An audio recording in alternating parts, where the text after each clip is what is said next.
So you're doing Gator deals? Yep. So what kind of deals are you doing? Mainly like gap funding or transactional funding. Okay. I haven't had luck doing EMD, so I'm kind of going where most of the action or activities at. So you're lending out, or you're? I'm doing both. I'm lending, and then I'm pulling in people that are willing to lend.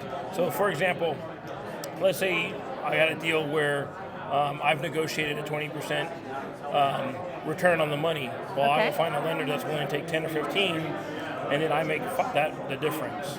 So whatever I agree with my lenders, 10, 15%, I always give a little bit more so that I get a little bit for bringing the money to them, allowing their money to grow, and then they're happy because they just made money more than making in the bank, and I'm happy because I didn't put anything into it and still made money. And how long is your typical? Do you have a typical length of term? My comfort zone is about 45 days. Okay. Depending on the borrower, if I've done business with them before, it can go longer. As I get more comfortable with my risk, and have more money to lend. I would probably do 6 months and then have a renewal at 6 months up to 12. Absolutely. Okay, awesome. So do you have, now do you have lenders that keep coming back to you? And do you also have, then you also have investors, I'm sure, that you can put them into. Yeah, cool. And then it was even better now because now I have a list of, so I've been building my private money lender list, and then Paige just put out a list of people that he knows. Nice. So now I have that as my, in my back pocket to reach out to build relationships with those people. And how long have you been doing this? So I've been a Gator since October 2022. 2022, okay. And I started really getting active since Squad Up. Okay, so which was, a couple months ago. Awesome. And what do you intend to get out of Owners Club? My game plan, to learn how to hire people, the right people. Okay. Help learn how to scale my business, and to network with like-minded people so that I can help them and they can help me meet my Mount Everest, right? So our Mount Everest is what our goal is, how we're trying to accomplish with our investing. And So to be clear, do you do this full time? And so when you say my business, you mean lending? So I have multiple businesses. Okay. I'm a buy and hold investor. Okay. Right, but with everything, you need money to do it with. So if I can't do it with my own money, which I try not to do, right, I borrow money from other, what we call Gators, which are other private money lenders, or I get lines of credit that I utilize to take down deals. So,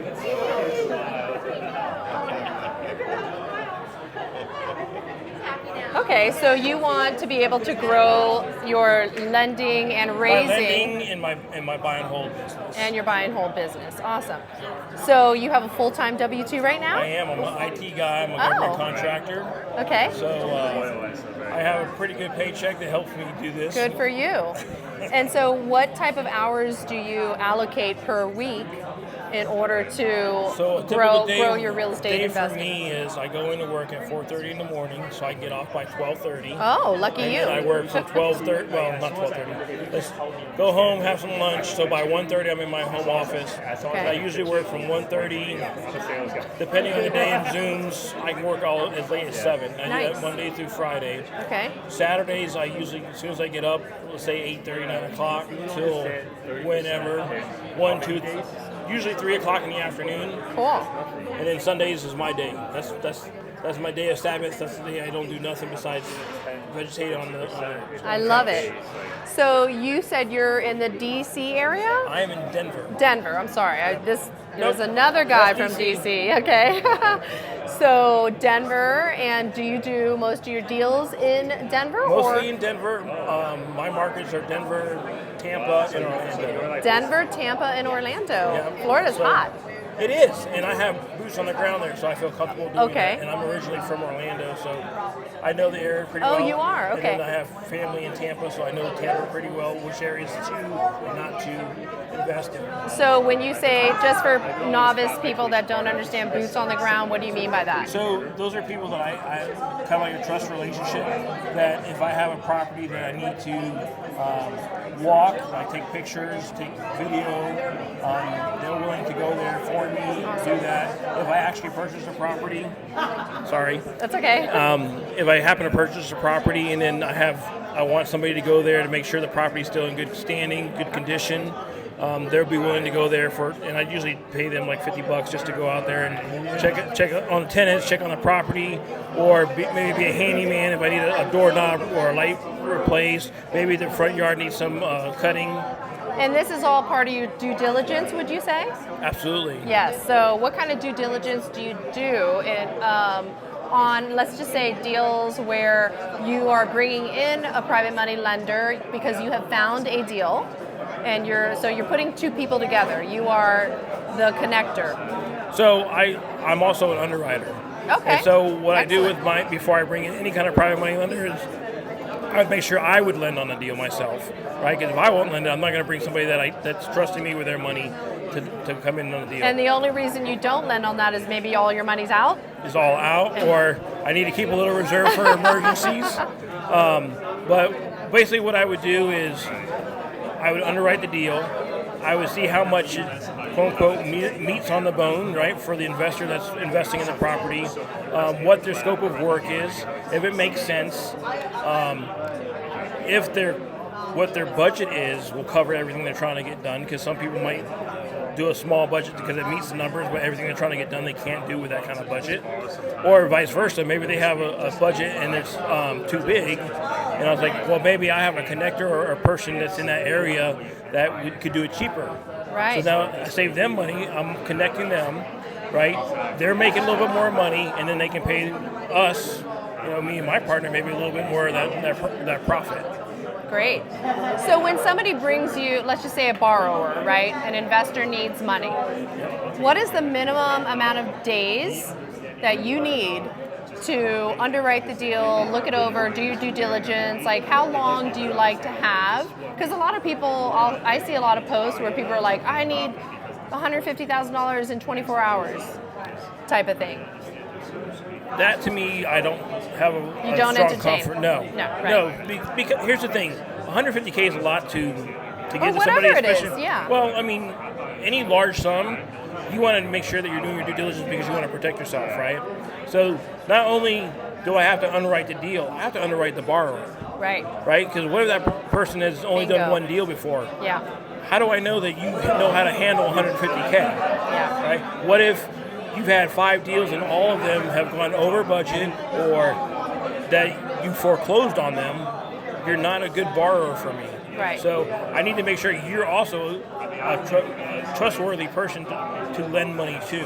That's right. And it's not trying to be ugly about it. It's just, especially if I'm borrowing somebody else's money, I have to protect them as well as myself. That's right. Because I have other deals that I want to have funded, and I don't want to lose anybody else's money, because anybody that I borrow money from to lend to somebody else, I personally guarantee. Yeah. So if they're giving me 150K and that person loses it, that's my 150K, and I don't want to lose 150K. That's awesome. That's awesome.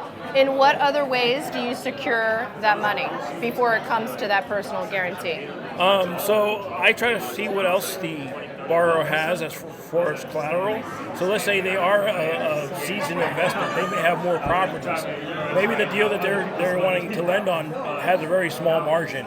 Sure. Well, then I will cross-collateralize that money so that maybe it's a property that has a lot more equity built into it. I would ask for collateral on that property, even though the one that we're lending on doesn't have enough. Right. That way I know the money's protected because the equity's already there.